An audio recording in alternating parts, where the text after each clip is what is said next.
할렐루야! 여러분, 우리 주님과 동행하는 삶은 참으로 기쁨에 넘치는 삶이고 우리 모든 무능력과 연약함을 초월할 수 있는 삶입니다.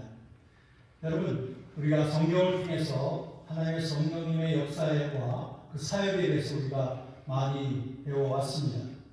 우리는 성부, 성자, 성령 하나는 태초부터 이 세상이 창조되어지기 전부터 함께 일하셨던 그 성령 하나님, 창세기 1장 2절에서부터 우리 성령 하나님의 그 놀라운 역사가 수면 위에 운행하시더라라고 하는 2절 말씀에서 찾아볼 수가 있습니다.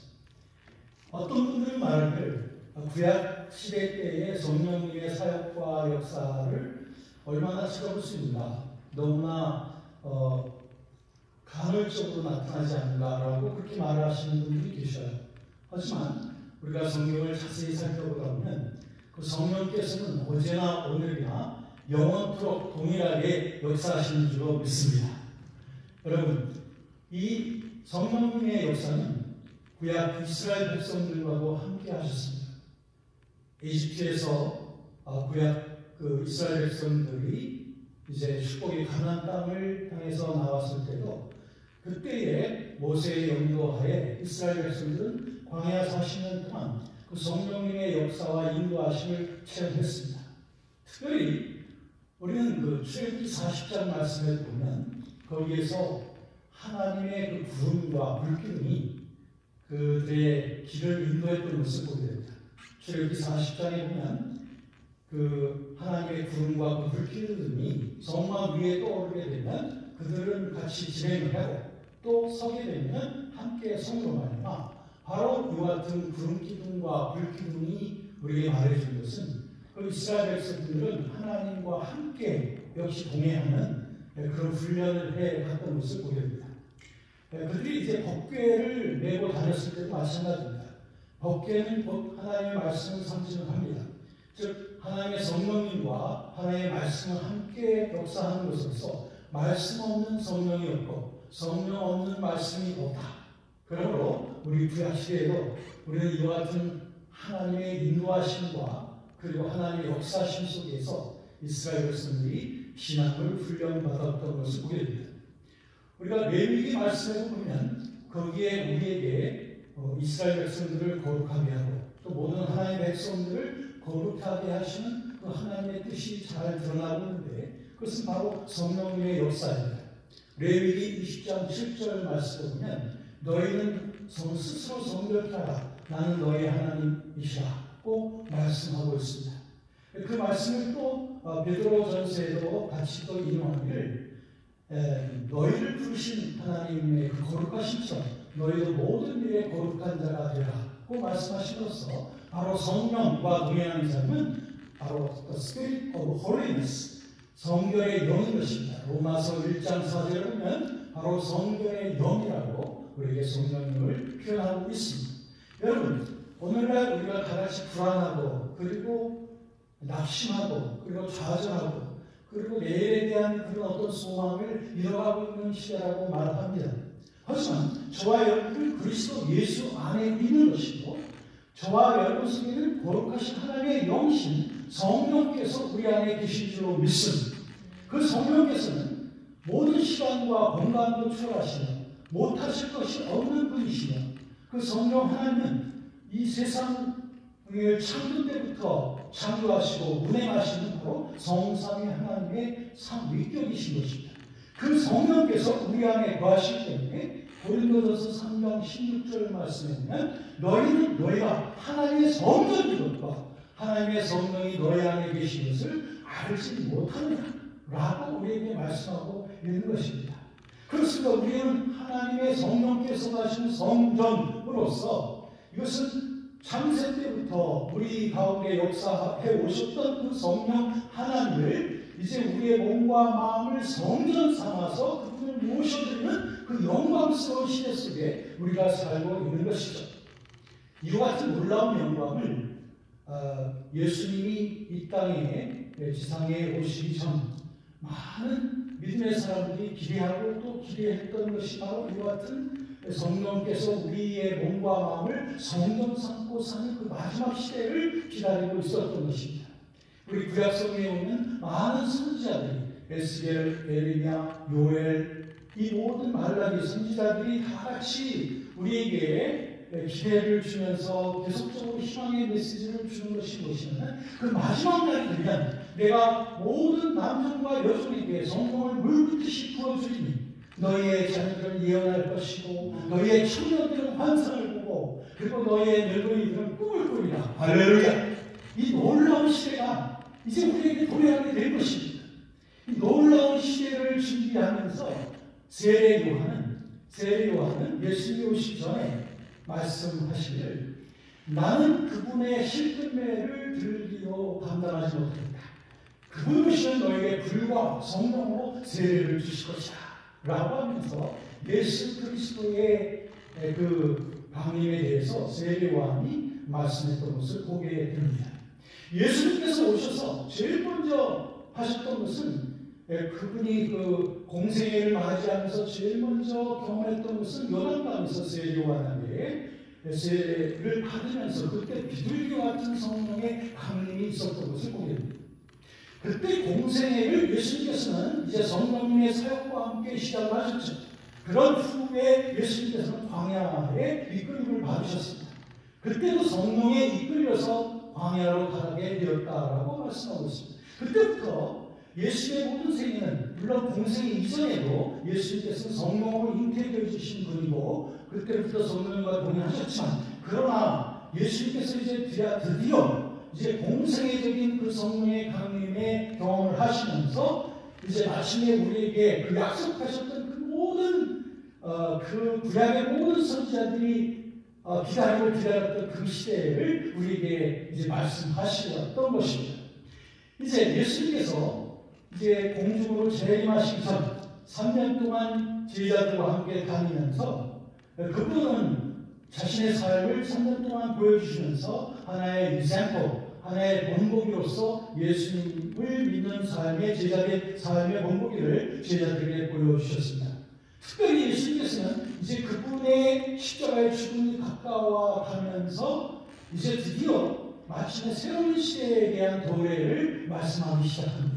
특별히 요한복음 14장, 16장, 14장부터 16장까지 말씀을 보면 예수님께서 아주 집중적으로 성령님의 앞으로 강림하시게 될 성령님의 역사에 대한 성령님의 사역에 대한 그 말씀을 하고 계신 것을 보게 됩니다.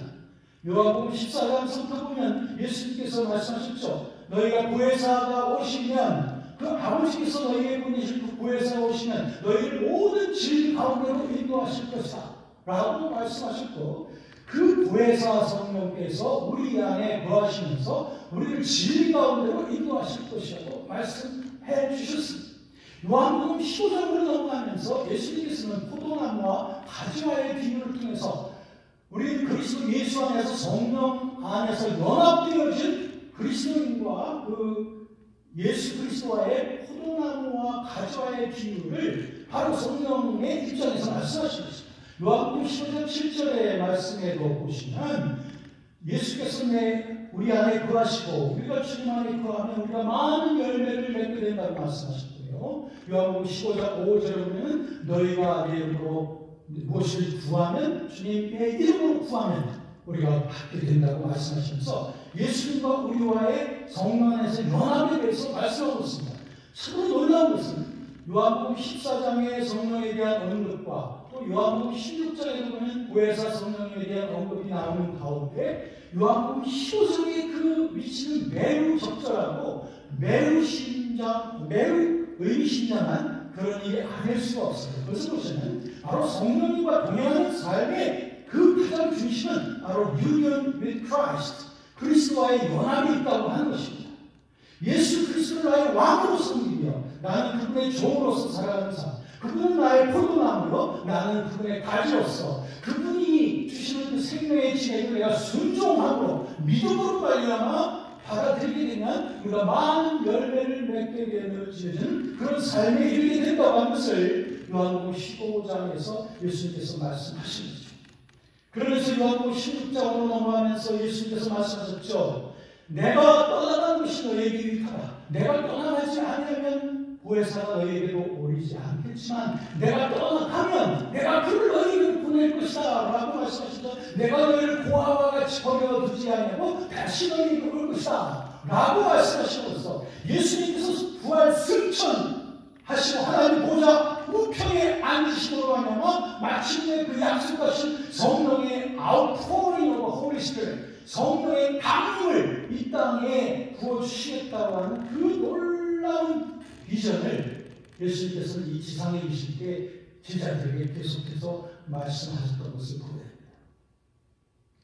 드디어 예수님께서는 십자가의 모든 일을 완수하시고 죽으시고 또한 장사 진행 받으셨다가 그리고 그 죽음으로부터 예수님께서 일어나게 되셨던 것은 자신의 스스로의 힘이라기보다는 삼위 하나님의 공동 역사인 것입니다. 로마서 8장 11절 말씀을 보면 이런 말씀이 있습니다. 그리스도를 죽은 자 가운데서 살리신 이의 영이 너희 안에 거하시면, 그리스도 예수를 죽은 자 가운데서 살리신 이의 영이 너희의 죽을 몸도 다시 살리시다. 이 놀라운 말씀을 보면 예수님 죽음 가운데 머물러 있던 그 예수님을 부활의 놀라운 능력으로 일으키신 분이 바로 성부, 성자, 성령 하나님의 공동 역사이며 그 성령의 역사였다고 하는 것을 알 수가 있습니다. 그 성령의 놀라운 부활의 능력이 그리스도를 죽음으로부터 일으키셨으면 그 놀라운 성령의 능력이 우리와 함께하고 계시다면 우리는 그리스도의 죽으심과도 연합이 되었고 그리스도의 죽으심과 장사지는과도 연합되었을 뿐 아니라 그리스도의 부활과도 연합되어짐으로 말미암아 우리 속에서 샘솟듯이 흘러넘치는 그 부활의 능력이 우리 뱃속에서부터 우리의 영혼의 깊은 뱃속에서부터 흘러넘치게 된 것입니다. 그것은 부활의 능력입니다. 죽음으로부터 우리를 일으키셨고 없는 것을 있는 것 같이 부르시는 그 놀라운 능력의 영, 그것이 부활의 영, 바로 성령이신 것입니다. 이제 그분과 함께 걷는 삶, 그것은 어떤 삶인가요? 예수께서 이제 우리에게 부어주신 그 놀라운 성령의 강림이 사도행전 속에 여실히 드러나고 있습니다. 어떤 분들은 말하기를 성령의 충만함이라고 하는 것은 기사와 이적을 행하고 신비한 능력을 행하는 것이라고 이런 그쪽에다가만 모든 것을 포커스를 맞춰서 조명하시는 분들이 계십니다. 그런데 그것은 일반에 불과합니다. 성령의 충만함 가운데서 나타나는 놀라운 기사와 이적과 성령의 은사들도 있습니다. 우리는 그것을 부정하지 않습니다. 그러나 그보다 더 존재되어지고 그보다 더 우선되어져야 되는 것은 무엇이냐면 바로 성령님을 인격적으로 순종하는 삶입니다. 그것이 성령님과 동행하는 삶입니다. 이것이 없으면 성령의 능력도 없습니다. 이것이 없으면 우리의 영성운동도 길을 잘 못 잡게 되게 되어 있습니다. 그렇기 때문에 가장 중요한 것은 우리 영혼이 그리스도의 영을 참된 주인으로서 모셔드리는 그런 삶, 그리고 그분 안에서 그분을 그리스도를 나의 주인이요 나의 모든 왕으로서 섬겨드리는 그 순간순간 이런 삶이 우리의 삶에 계속 되어지는 것, 이것보다 중요한 일이 없습니다. 여러분들이 잘 알고 있는 갈라디아서 2장 20절 말씀, 바로 그 말씀입니다. 내가 그리스도에게 십자가에 못 박혀만, 그런즉 이제는 내가 사는 것이 아니요 오직 내 안에 그리스도께서 사는 것이다. 이제 내가 육체 가운데 사는 것은 나를 사랑하사 나를 위하여 자기 자신을 버리신 하나님의 아들을 믿는 믿음 안에서 사는 것이다. 할렐루야. 바로 이것이 성령님을 모시고 살아가는 삶의 실체인 것입니다. 사도 바울을 보십시오. 그가 쓴 모든 서신의 모든 구석구석 모든 코너마다 이 성령과 동행하는 고백으로 가득한 것을 볼 수가 있습니다. 고린도서 3장 17절 말씀 보면 바울이 이렇게 고백했죠. 너희가 무엇을 하든지 먹든지 마시든지 그리고 너희가 말이나 일이나 다 주 예수 그리스도의 이름으로 왔고 이를 통하여 그리스도 예수께 영광을 돌리라. 하나님께 영광을 돌리라고 말씀하고 있습니다. 너희 속에 그리스도의 평강으로 가득 채우고 그리고 그리스도의 말씀이 너희 속에 풍성히 더하여 너희가 가르칠 때나 권면할 때나 언제나 주의 말씀을 하고 희와 찬미가 신령한 노래로 너희 속에 마음속에 참여하면서 그러면서 우리의 모든 걷는 모든 걸음 스텝마다 주님과 함께 동행하라는 거죠. 골로새서 3장 23절에도 보면 우리가 그러므로 무엇을 하든지 우리가 사람에게 하듯 하지 않냐고 주님께 하듯 하는 것이다 라고 말씀하고 있습니다. 빌립보서 2장 5절 말씀해 보면 너희 안에 이 마음이 크구나 곧 그리스도 예수의 마음이 요한일서 2장 6절에 보면 누구든지 그 안에 거한다 하는 자는 그의 행하시는 대로 자기도 행할지니라. 바로 주님과 쉬지 않고 통행하는 삶의 이 놀라운 영광이 이 성전의 놀라운 영광이 여기에 있습니다. 수많은 구약 백성들이 그처럼 영원하고 그처럼 소원했지만 아직 잊지 못했던 그 놀라운 영광이 그리고 예수님께서 이 땅에 계실 때에 제자들에게 그토록 말씀하시면서 그날을 기다리라 그날을 기다리라고 말씀하셨던 그 놀라운 영광의 날이 드디어 저에게 임했으니 이제는 동서남북 지구상 어디든지 주 예수 그리스도를 자신의 구주로 영접하는 자마다 주의 성령께서 그분들 안에 거하시면서 그들을 거룩한 길로 인도하시며 뿐만 아니라 그들을 무장하사 세상 끝까지 가서 복음을 전할 수 있는 그리스도의 제자로서 무장할 수 있는 놀라운 능력을 성령께서 우리에게 부어주시는 것이죠. 갈라디아서 5장 16절 말씀에 그러므로 너희는 성령을 따라 행하라. 그리하면 육체의 욕심을 이루지 아니하리라 말씀하셨으니 우리의 윤리나 도덕이나 어떤 규율적인 실천으로도 도달할 수 없는 그 거룩의 그 수준을 마침내 성령님과 동행하는 말씀 안에서 성령님과 동행하는 자들을 통하여 그 놀라운 수준이 이루어지게 하셨습니다. 로마서 8장 1절부터 4절까지의 말씀을 보면 그러므로 육신이 연약하여 할 수 없는 그것을 하나님 하시나니 곧 우리에게 성령을 보내 주심으로 하여라. 그러므로 육신을 따르지 아니하고 성령을 쫓아 행하는 우리에게 그 율법의 요구를 이루어지게 하려 하시냐 하면 바로 이것이 우리 성령 충만한 자들에게 주시는 그 거룩한 능력의 실체입니다.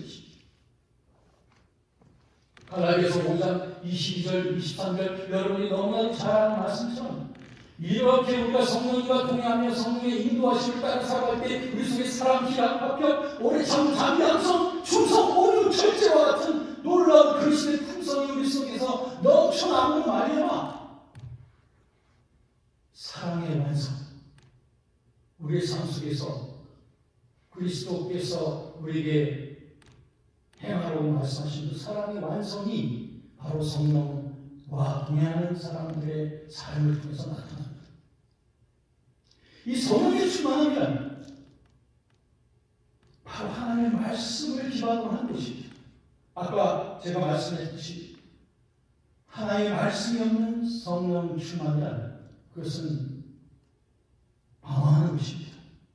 그런가 하면 성령 충만 없는 하나님의 말씀이란 건조한 것입니다. 말씀과 성령이 하나가 되어서 복음의 능력을 만들어가는 것이죠. 성령이 충만하기 원하십니까? 하나님의 말씀으로 충만하셔야 됩니다. 하나님의 말씀으로 충만된 삶을 살기 원하십니까? 그럼 성령으로 충만하셔야 됩니다. 이럴 때에 그 말씀이 하나의 문자적인 말씀으로서 내 머리만 적신 것이 아니라 그 말씀이 살아 움직임으로 말해봐 그 말씀의 능력이 나타나는 삶이 우리 삶 속에 나타나는 거죠. 그게 바로 성령의 능력이고 그것이 바로 복음의 능력이에요. 내가 복음을 부끄러워하지 아니하노니 이 복음은 모든 믿는 자에게 구원을 주시는 하나님의 능력이 된다고 사도 바울이 말씀했듯이 말이죠. 이 복음의 능력으로 살아가는 사람, 즉 성령의 충만한 가운데 이 복음의 능력으로 살아가는 사람, 어쩌면 오늘날 온 지구상에 신음하고 있는 모든 피조물들이 다 같이 기대하고 있는 그때는 바로 성령님과 동행하는 주님과 동행하는 사람들이 일어나는 그 시대. 이곳 저곳 그리고 이 대륙 저 대륙 그리고 이 나라 저 나라에서 명목상의 크리스찬이 아닌 정말 그리스도의 영을 내 생명처럼 존중히 여기면서 그분을 위하여 나의 자신을 부인하고 또 내 십자가를 밟아지고 그리고 그리스도께서 행하신 그 길을 기쁨으로 따라 나가는 그런 십자가의 분명들이 여기저기서 우주처럼 일어나게 되는 그 시대를 온 세상 신음하는 피조물들이 기다리고 있는 것이 아닐까 생각합니다. 많은 분들이 이렇게 말합니다. 이 코로나 사태 이후에 한국교회는 어떻게 될까? 여러 가지 전망들이 있습니다만, 그러나 하나님의 사람들은, 그리고 말씀을 붙잡고 있는 사람들은, 또 하나님 안에서 소망을 붙잡고 있는 사람들은 결코 낙심하지 않습니다. 그리고 이와 같은 시련을 우리가 더욱더 이 시련 가운데서 더 정제되어지고, 그리고 더 순수해지고 더 진정해지는 그런 교회, 그런 예배, 우리 그리스도인의 삶이 되어지게 될 것이라고 하는 그러한 소망들을 보이지 않겠죠. 여러분은 어떻습니까? 여러분은 앞날의 세계에 대해서 희망이 있습니까? 주님께서 우리에게 소망의 능력을 넘치게 해주신다고 말씀하셨습니다. 성령으로 충만한다는 이 소망을 갖게 됩니다. 우리 함께 다 같이 일어나서 이 포스트 코로나 시대, 그러니까 코로나 시대 이후에 우리 한국교회를 다시 새롭게 하십시오. 우리의 성교의 현장을 다시 새롭게 하십시오. 우리의 예배를 다시 새롭게 하십시오. 말씀 앞에 우리가 다시 새롭게 섭시다. 성령님을 친솔하게 다시 모십시다. 그래서 우리가 그동안 한국교회 많은 박수도 세계교회로부터 받았지만, 그러나 우리의 수치스러운 모습들도 많이 있었습니다만, 그러나 이러한 시련을 통해서 우리가 스스로 옷을 찢는 것이 아니라 우리 마음을 찢고 진실한 예배 가운데로 다시 나아가며, 그리고 하나님의 말씀 가운데로 다시 나아가며, 그리고 성령님과의 진솔한 동행하는 삶 가운데로 다시 나아가는 우리 크리스찬들이, 우리 한국의 크리스찬들이 여기저기서 일어날 때 우리 한국교회는 진정으로 소망이 있다고 믿습니다. 다시 한번 우리는 1907년에 평양 대부 운동을 기억한 것처럼 우리 다시 한번 새롭게 되어진, 갱신되어진 우리의 예배, 우리의 교회, 우리의 영혼을 통해서 다시 한번 전 세계를 향하여 복음 들고 나가며, 그리고 우리 교회, 거룩한 교회, 사랑에 넘치는 교회, 세상 앞에 빛과 소금이 되는 그 교회, 성경 속에 약속되어진 그 찬란한 영광스러운 교회를 건설하는 그 일에 우리 함께 팔을 걷어붙이고 나아가십시오. 성령님은 충분합니다. 하나님의 말씀은 충분합니다. 우리 다 같이 주님 앞에서 그 말씀과 성령 앞에서 다시 한번 나 자신을 낮추면서 새로운 포스트 코로나 시대 이후에 한국교회를 건설해 나갈 수 있는 저와 여러분이 되어지기를 주의 이름으로 축원합니다. 우리 함께 기도하십시오. 우리 함께 한 1분 동안 우리 합심해서 기도하면서, 하나님, 이제 더 이상 낙심하지 않겠습니다. 더 이상 실망하지 않겠습니다. 더 이상 불평하지 않겠습니다. 저는 하나님의 말씀을 붙잡겠습니다. 말씀 앞에 아멘 하겠습니다. 하나님의 모든 말씀은 그리스도 예수 안에서 다 이해가 된다고 하는 것을 저는 믿습니다. 나도 아멘 하여 하나님께 영광을 돌리겠습니다. 하나님, 실망하고 있는 이 전 세계의 지구촌 모든 형제자매들을 붙잡아 주시고, 그리고 교회를 붙잡아 주시고, 새롭게 하시고, 강하게 하시고, 다시 일어서는 저희들 되길 원합니다. 함께 기도합니다. 할렐루야. 존귀하시니 감사합니다. 능력의 하나님 아버지 감사합니다. 우리를 새롭게 하시는 우리 하나님 아버지, 우리가 가슴을 찢습니다. 하나님, 우리 새롭게 되어줍니다. 하나님 말씀 앞에, 성령 앞에 서서 주님 앞에 다시 나아갑니다. 오 할렐루야. 하나님 아버지, 우리 어깨를 새롭게 하여 주셔서 하나님 아버지 말씀 앞에 나아가는 저희를 되어지게 하시고, 주여 우리들로 하여금 전부에 새롭게 재건하는 우리들 되어지도록